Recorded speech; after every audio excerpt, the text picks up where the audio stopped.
Is Mashiach a person or an era? When we speak about Mashiach, there are many thoughts, many ideas, many dreams that people have, and Mashiach will be a very great time. But sometimes it's hard to pinpoint is exactly why we need a human Mashiach. We know that when Mashiach will come, life will be wonderful, all Eden will be in Eretz Yisrael, we'll have the Beis HaMikdash HaShlishi, we'll serve the Eibishter, the world at large will be filled with the knowledge of Hashem, there won't be hunger, there won't be war. Now some people will tell you that they, people, particularly people that are not familiar with the Torah's views on Mashiach, they'll say that they believe that there will be some type of messianic era, some type of state when the world will reach a understanding that we should stop wars, that will, through science, we'll find out ways of eliminating all disease, eliminating hunger, and the knowledge of Hashem will spread, and things like that. Well, some might argue that we could build a Beis HaMikdash on our own. I don't want to get into that, but there's a certain notion that, this is something which we believe this could happen. We don't need a special human Mashiach to make it happen. Why do we need to believe that there'll be one individual that'll be responsible for this whole revolution? This is something which is a natural evolution. On the other hand, you have people coming from the total opposite extreme that they say, that they ask the question from a completely opposite angle. They say, why do we need a human Mashiach? Why can't the Eibishter himself be Mashiach? And this question has actually, it's in the Gemara itself, there's such an opinion. That point is that when Mashiach will come, we'll know there will be a great godly revelation. The world will be filled with godliness, everyone will be prophets, and so on and so forth. So if the Eibishter is revealed, what necessity is there for the individual Mashiach that will be running the whole show? Why can't the Eibishter himself, so to say, just be revealed and everything will be beautiful? What is the role? What is the purpose of the human Mashiach? The truth is that even though these two questions are very coming from opposite angles, they're both answered with the same answer. The role of the human Mashiach is to make a unity between the neshama and the guf, between this world and godliness. If Mashiach is just a human evolution, so first of all, we're not going to get too far.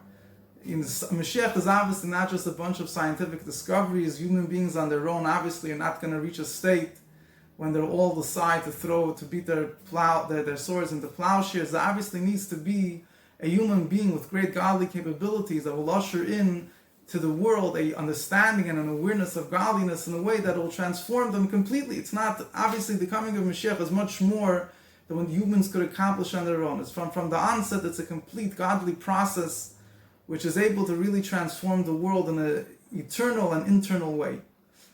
On the other hand, the Eibishter himself can't be the Mashiach, because the point of Mashiach is to internalize godliness within the human experience.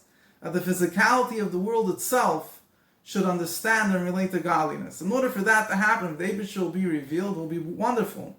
But it's not going to relate to us, it's not going to relate to our own characteristics. By the revelation of godliness coming through the medium of Mashiach, Mashiach will be a human being who from one hand will be a human being, will speak the human language, he will have the human experience. At the same time, will be on such a holy, lofty level that it will be called Shluchei Shel Adam Ha'elyon Kamoisi. He will be a messenger of the Eibishter who, so to say, is like him. A messenger of a person is like him. Will be able to be completely one with godliness while being a human being at the same time. Therefore, when the revelation of godliness takes place through the medium of Mashiach, the godliness that's revealed is not in a way that it's aloof.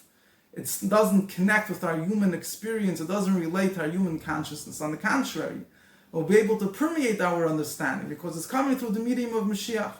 So both of these extremes that I mentioned before, some people looking at Mashiach as a purely human evolution, and other people looking at Mashiach as a purely godly revelation, are really the two opposites of, both are true in the sense, but the real point is we need to have the unity of both. A godly revelation within the human experience. And that is exactly why we need to have a human Mashiach. This is what human Mashiach will stand for. Now in the Gemara itself, there's the opinion of Hillel. Hillel says that there's no Elah HaMashiach Yisrael, there won't be a Mashiach. And a lot of commentaries explain that obviously Rashi, the Ran, and others, the Maharal, obviously Hillel doesn't deny the prophecies in the Torah about Mashiach. But Hillel is denying the need for human Mashiach. He holds the Eibusher himself will reveal himself on the Jewish people and redeem them. Not only that, even according to the other opinions that there will be human Mashiach, the Gemara itself says that the days of Mashiach are either 40 years or 7 or different 3 generations or a few thousand years. There's a number of opinions of how long days of Mashiach are. And what does this mean? So a number of commentaries explain. Obviously, the future redemption is eternal. But the meaning is that there will be a period of time when we'll need Mashiach himself. After that period of time, the Eibusher, the world will be elevated to the level that the Eibusher himself will be revealed. Mashiach will still be there, but so to say, we'll be able to get direct guidance from the Eibusher himself. So the question is, how long will the period of Mashiach, so to say, before we reach that second stage, when the Eibusher himself will be revealed, how long will that be? But according to everyone, there's going to be a stage that the Eibusher will be revealed. So the role of Mashiach is, as I mentioned before, first of all, on a very simple level, in order godly revelation doesn't happen out of the blue. Mashiach will be a human being who will prepare the world for the godly revelation.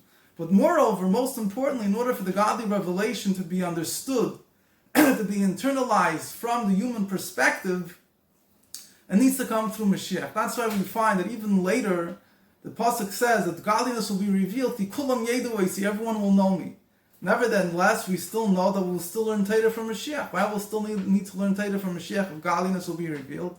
So one of the explanations that Rebbe gives, that godliness will be revealed, will be from the perspective of godliness. From Sad and Nisham, everyone will know, will feel godliness. But in order that we should understand it, in order that we should internalize with our own Havana V'asag, with our own understanding, godliness, for this we're going to need to have Mashiach. So the role of Mashiach is to be able, first of all, to initiate this revelation, to prepare us for this revelation, and most importantly, that this godly revelation should be able to permeate and relate to us as human beings. It should become one with our guf.